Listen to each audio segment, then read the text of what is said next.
റബ്ബി ഹബ്ലി മിൻ ലദുൻക ദുർരിയതൻ ത്വയ്യിബ. അല്ലാഹുവേ, നല്ല സജ്ജനങ്ങളായ മക്കളായി തീരുന്ന സജ്ജനങ്ങളായി തീരുന്ന മക്കളെ നീ നൽകണമേ. ഇന്നക സമീഉദ് ദുആ, നീ ദുആ സ്വീകരിക്കുന്നവനാണല്ലോ. 90 വയസ്സ് കഴിഞ്ഞപ്പോ സക്കരിയ നബി അലൈഹിസ്സലാമിന്റെ ദുആയാണത്.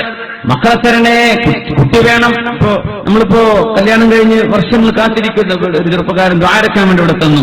7 വർഷമായി മക്കളില്ല. അല്ലാഹു അവർക്കും അതുപോലെ അങ്ങനെ കാത്തിരിക്കുന്ന ദമ്പതിമാർക്കൊക്കെ കൺകുളിർമയുള്ള സ്വാലിഹീങ്ങളായ മക്കൾ അല്ലാഹു കൊടുക്കട്ടെ. അങ്ങനെയാണ് എനിക്കൊരു കുട്ടിനെ നന്നേക്ക് റബ്ബേ, ആണായാലും പെണ്ണായാലും കുഴപ്പമില്ല.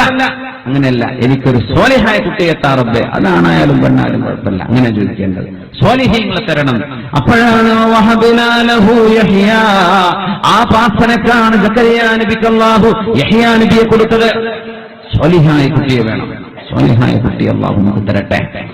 റസൂലുള്ളാഹി സ്വല്ലല്ലാഹു അലൈഹി വസല്ലം തങ്ങളുടെ ഒരുപാട് ഹദീസുകൾ അതാ പഠിപ്പിക്കുന്നത്, നിങ്ങളുടെ കുഞ്ഞിന്റെ സംരക്ഷണം, കുഞ്ഞിന്റെ വളർത്തൽ, കുഞ്ഞിന്റെ തർബിയത്ത് എന്ന് പറഞ്ഞത് ഉമ്മയുടെ ഗർഭാശയത്തിലിരിക്കുന്ന സമയത്ത് തന്നെ ആരംഭിക്കുന്നുണ്ടത്രേ.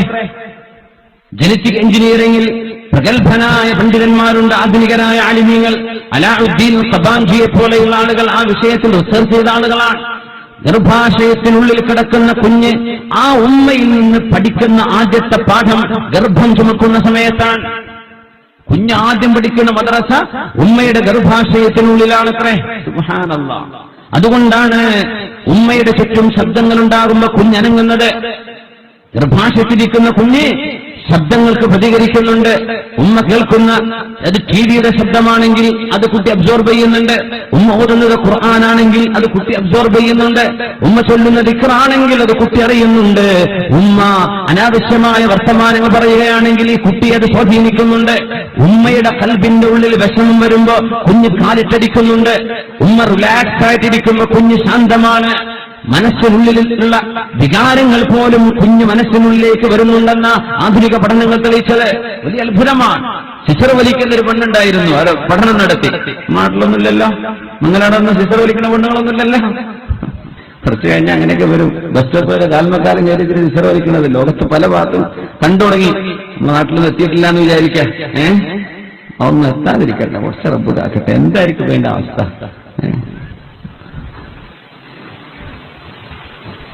അങ്ങനെ സ്മോക്ക് അഡിക്റ്റ് ആയിട്ടുള്ള ഒരു പെണ്ണുണ്ടായിരുന്നു. കുട്ടിക്ക് 7 മാസം ഗർഭമായ സമയത്ത് ആ ഉമ്മയെ പരീക്ഷണത്തിന് കൊണ്ടുവന്നു. 24 മണിക്കൂർ ഉമ്മ എന്ത് ചെയ്യണം? സ്മോക്കിംഗ് നിർത്തിവെക്കണമെന്ന നിർദ്ദേശം, ഡോക്ടറുടെ നിർദ്ദേശം. കുഞ്ഞിനെ പരിശോധിച്ചു നോക്കി. ആ കുഞ്ഞിന്റെ ഹാർട്ട് ബീറ്റ്, കുഞ്ഞിന്റെ മനോനില വളരെ ശാന്തമാണ്. 24 മണിക്കൂർ കഴിഞ്ഞ് സിഗരറ്റ് കത്തിച്ച് ചുണ്ടിലേക്ക് വെച്ചപ്പോഴേക്കും കുഞ്ഞിന്റെ ഹാർട്ട് ബീറ്റിൽ വ്യത്യാസം വരുന്നു. സുബ്ഹാനല്ലാഹ്. ഉമ്മയുടെ മനസ്സിൽ വരുന്ന സങ്കുചിതത്വം കുഞ്ഞിന്റെ മനസ്സിലേക്ക് ഡയറക്റ്റ് പോവുകയാണ്. ആ രീതിയിൽ ഗർഭാശയത്തിലിരിക്കുന്ന സമയത്ത് ഒരു ഉമ്മ ചെയ്യുന്ന പ്രവൃത്തികൾ കുഞ്ഞിന്റെ ജീവിതത്തിന്റെ ഭാഗമായി മാറുന്നുണ്ട്. അതുകൊണ്ടാണ് ഗർഭാശയത്തിലിരിക്കുന്ന കുഞ്ഞിനെ സംബന്ധിച്ച് ഉമ്മാക്ക് സ്നേഹം തോന്നണമെന്ന് പറയാൻ കാരണം.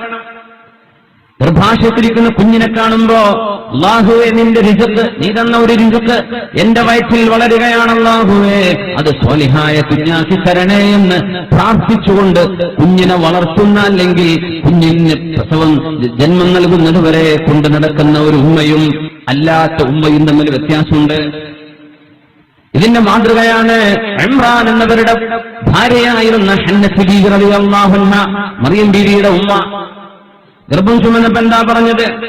റബ്ബി ഇന്നി നദർതു ലക മാ ഫീ ബത്നി മുഹററാ ഫതഖബ്ബൽ മിന്നി ഇന്നക അൻതസ് സമീഉൽ അലീം. ഹന്നത്ത് ബീവി പറയാ, റബ്ബി ഇന്നി നദർതു ലക, അല്ലാഹുവേ നിനക്ക് ഞാൻ നേർച്ചയാക്കിയിരിക്കുന്നു റബ്ബേ, മാ ഫീ ബത്നി മുഹററാ, എന്റെ വയറ്റിൽ കിടക്കുന്ന കുഞ്ഞിനെ നിനക്ക് സ്വതന്ത്രമാക്കി തന്നു റബ്ബേ. അവര് വിചാരിച്ചത് ആൺകുഞ്ഞായിരിക്കുമെന്ന്. അന്നൊക്കെ കന്യാസ്ത്രീകളൊക്കെ പള്ളിയിലേക്ക് ആക്കുന്ന പോലെ പള്ളിയുടെ സേവനത്തിന് വേണ്ടി മക്കളെ നേർച്ചയാക്കുന്ന സമ്പ്രദായമുണ്ട് അവരുടെ മതവിശ്വാസങ്ങളിൽ, അല്ലെങ്കിൽ നമ്മുടെ ശരീഅത്തിന്റെ മുമ്പുള്ള ശരീഅത്തിൽ അങ്ങനെയുണ്ട്. അതുകൊണ്ടാണ് ഹന്നത്ത് ബീവി അങ്ങനെ പറഞ്ഞത്, റബ്ബേ എനിക്ക് ജനിക്കാൻ പോകുന്ന കുഞ്ഞ്, എന്റെ വയറ്റിൽ കിടക്കുന്ന കുഞ്ഞ് മുഹററ, നിനക്ക് സ്വതന്ത്രമാക്കി തന്നിരിക്കുന്നു റബ്ബേ, നിനക്കാണ്. ഇത് നിന്റെ കുഞ്ഞാ, നിനക്കാണ് റബ്ബേ ഈ കുഞ്ഞ്, നിനക്ക് സേവനം ചെയ്യാനുള്ള കുഞ്ഞാണത്. എന്നിട്ട് പറഞ്ഞു ഫതഖബ്ബൽ മിന്നീ, എന്റെ ഈ കുഞ്ഞിനെ നീ സ്വീകരിക്കണമേ. ഇന്നക അൻതസ് സമീഉൽ അലീം, എല്ലാം കേൾക്കുന്നവനെ, എല്ലാം അറിയുന്നവനെ. ആ ഒരു ഉമ്മയുടെ ഫീലിംഗും ഡോക്ടർക്ക് ചെക്ക് ചെയ്ത് നോക്കുമ്പോൾ പോസിറ്റീവാണ്. എന്നാ പിന്നെ എന്താ കാട്ടുക? അബോർഷൻ ചെയ്താൽ ഇപ്പൊ ഉമ്മ ചീത്ത പറയും, വാപ്പ ചീത്ത പറയും, ഭർത്താവിനെ ഇഷ്ടമല്ല, എന്നാ പിന്നെ അവിടെ നിന്നോട്ടെ. അങ്ങനെ വളരുന്ന കുഞ്ഞും തമ്മിൽ വ്യത്യാസമുണ്ട്. അതുകൊണ്ടാണ് കുടുംബജീവിതവുമായി ഒരുമിച്ച് ഭാര്യ ഭർത്താവുമായി ജീവിക്കുന്ന ആളുകൾ അവർ ശാരീരികമായ ഇന്റർകോഴ്സ് നടക്കുന്ന സമയത്ത് ചൊല്ലണമെന്ന് പറഞ്ഞ നിബിധങ്ങൾ എന്ത്? അല്ലാഹുമ്മ ജന്നിബ്ന ശൈത്വാൻ വജന്നിബി ശൈത്വാന മാ റസഖ്തനാ. അല്ലാഹുവേ, ഞങ്ങൾ രണ്ടുപേരിലേക്കും പിശാചിനെ വരുത്തല്ലേ റബ്ബേ. വജന്നിബി ശൈത്വാന മാ റസഖ്തനാ, നീ ഞങ്ങൾക്ക് നൽകുന്ന മക്കളിലും പിശാചിന്റെ ബാധ ഏൽപ്പിക്കല്ലേ, പിശാചിന്റെ ദുർബോധനം തരല്ലേ. എന്ന് പറഞ്ഞാൽ ഒരു കുഞ്ഞിന്റെ ജന്മം നടക്കുന്നത് ഇന്റൻഷനൽ ആയിരിക്കണം എന്നർത്ഥം. ഭർത്താവിന്റെ ബോധത്തോടുകൂടെ, ഭാര്യയുടെ അറിവോടുകൂടെ, എന്നല്ലാതെ പെട്ടുപോയി എന്ന് പറഞ്ഞ പോലത്തിനാവരുത്. അതാണ് എന്റെ പച്ചയായ അർത്ഥം.